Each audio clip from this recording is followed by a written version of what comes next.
운동 능력이 사람 수준에 근접한 춤추는 로봇이 국내에서 처음 개발됐습니다. 세계에서는 일본에 이어 두 번째입니다. 카이스트 기계공학과 교수팀이 전신 제어 기술 개발에 성공해 힙합 춤을 추는 로봇 휴보를 만드는 데 성공한 겁니다. 로봇이 춤을 추었다는 뜻은 팔다리와 상체, 하체를 제각각 빠르게 움직이는 중에도 무게중심을 정확히 맞춰 쓰러지지 않았다는 뜻입니다.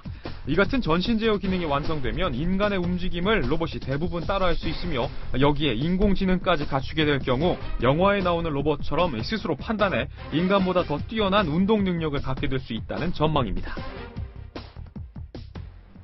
네, 채널A 문화과학부의 이영애 기자 나와 계시는데요. 안녕하세요. 안녕하세요. 직접 가서 이 휴보 만나서 춤도 같이 추고 오셨죠? 네. 이 휴보 로봇을 일단 좀 먼저 설명을 해주세요. 어떤 로봇인지. 네, 이 휴보 로봇은 2009년 카이스트 휴머노이드 로봇 연구센터에서 개발한 휴보2입니다. 사실 휴보1은 네. 2004년에 개발이 됐는데 사실 두 발로 걸을 수 있는 한국 최초의 로봇이었어요. 근데 네. 이번에 2009년에 개발된 휴보2는 거기서 한 단계 더 업그레이드가 돼서 달릴 수 있는 로봇입니다.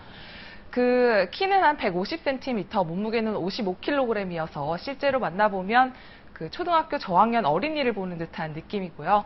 인간이 하는 동작의 70%까지 흉내낼 수 그래요? 있습니다. 특히 그 손가락을 각각 따로따로 움직여서 물건을 미끄러뜨리지 않고 잡는 능력이 뛰어납니다. 지금 화면 보니까 뭐 춤을 잘 추는데 뭐 태권도 동작 같기도 하고 저게 힙합 댄스입니까?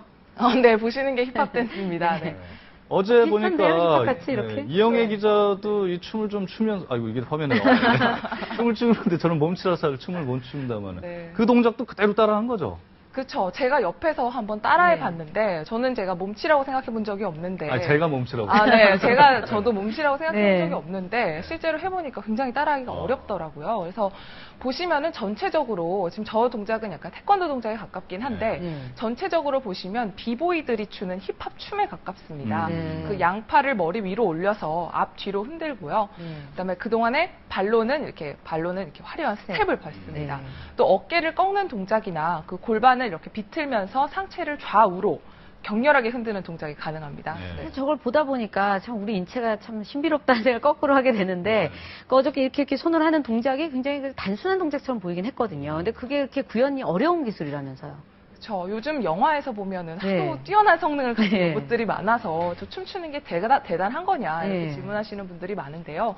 그 춤추는 것은 그 로봇 기술의 큰 관문이라고 할 정도로 그 달리기만큼 굉장히 어려운 동작입니다. 그 춤을 추기 위해서는 팔, 다리와 상하체를 동시에 움직여야 합니다. 그 동안에 계속 무게중심이 흔들리는데 로봇이 그때마다 스스로 중심을 잡아야 되는 거죠. 그 사람 같은 경우엔 그게 무의식적으로 이루어진다고 네. 하는데 로봇은 팔 동작 하나를 할 때도 그 로봇 다리를 들어올리는 속도 하나에도 무게중심이 흔들리고 그때마다 로봇이 그 스스로 무게를 잡는 게 굉장히 어렵습니다. 사람 같은 경우는 귀에 그 평형 그렇죠. 감각을 달팽이관이라든지 그게 있지 이런 거죠. 않습니까? 네. 제가 그게 발달이 안 됐나요? 정말 안 됐는데. 아니 이게 어려운 기술이면 그 뭐 세계적으로도 이런 로봇을 만들 수 있는 나라는 많지 않겠어요? 그렇죠. 휴보가 춤을 추기 전까지 네. 이런 춤추는 로봇이 개발된 나라는 일본뿐이었습니다. 아시모죠, 아시모. 네, 맞습니다. 지난해까지는 아시모가 저기 아시모인가요? 네, 아시모가 일본 나오나요? 혼다 귀엽네요. 연구소에서 개발한 혼다 자동차에서 개발한 아시모가 유일했고요. 네. 그 이제 이번에 또 새롭게 논란이 되고 있는 게 여성 댄서의 모습을 본따서 만든 그 다음에 이제 영상이 나올 것 인형처럼 같은데 생긴 게 나오죠. 맞습니다. HRP라고 일본 산업기술연구소에서 만든 여성 댄서의 로봇 그 모습을 본따서 만든 로봇이 한 대 더 있습니다. 그래서 우리나라랑 이제 일본은 이런 로봇 기술계에서 굉장히 경쟁을 하는 단계인데 전문가들은 이제 아직까지는 일본이 우리나라보다는 2, 3년 정도 수준이 앞서 있다 평가를 하지만 그 이번 그 전신 제어 기능 그것으로 그 로봇 기술의 큰 관문을 넘었기 때문에 곧 따라잡을 수 있을 것이라고. 그런데 미국이나 이런 데보다 일본이 훨씬 로봇 기술은 앞서 있군요. 사실 미국도 굉장히 로봇 기술이 앞서 있긴 한데 미국은 극실용주의여서 뭐 굳이 춤추는 로봇을 개발하려고 하지 않습니다. 네. 실생활에 그쵸, 사용되는 뭐 로봇. 군사용 로봇이라던가 그쪽으로는 사실 미국도 앞서 있지만 네. 뭐 일본은 춤추는 로봇 쪽으로 네. 많이 앞서 그러면 있는 우리는 어떻습니까? 앞으로 이 기술을 어디에 접목을 시켜서 실생활에 유용한 대로 만들어야 될 텐데 그런 계획이 있나요? 그렇죠. 이번 기술이 중요한 이유 또한 그 실생활에 적용시킬 수 있기 때문인데요. 네. 지금까지 개발된 인간형 로봇들은 사실상 사람이 하는 일을 대신한다는 게 어려웠습니다. 왜냐하면 뭐 하다못해 가사 일을 하더라도 걸으면서 물건을 집어 들고 물건을 이렇게 나르는 역할을 하려도 항상 상하체를 동시에 움직이는 전신 전신 제어 기능이 가능해야 되는데 그동안은 그게 구현이 안 됐던 거죠.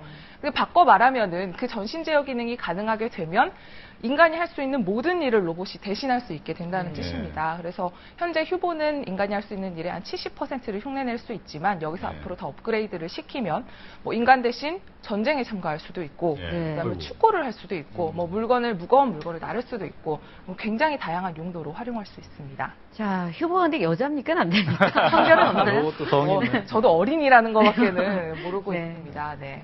알겠습니다. 야, 고맙습니다. 이게 예. 공상과학 영화가 이제 현실로 다가올 날이 그렇게 멀지 않은 것 같아요. 네. 네, 전문가들은 그 10년 내로 인간보다 축구를 잘하는 로봇이 나올 것이다. 이런 전망을 내고 있으니까요. 네. 뭐 비단 축구뿐만이겠습니까? 아니, 여러 분야에서. 긍정적인 데 쓰이면 되는데 아까 말씀하신 전쟁에 투입되는 로봇이 개발된다 그러면 네. 그거는 결코 긍정적인 건 아닌 것 같고요. 그렇죠. 인간들이 개발을 해서 좀 인간 사회가 편해질 수 있는 어떤 그런 쪽으로 개발이 돼야 되는데 좀 염두에 두시고 과학자들 만날 때 좀 조언 좀 해주십시오.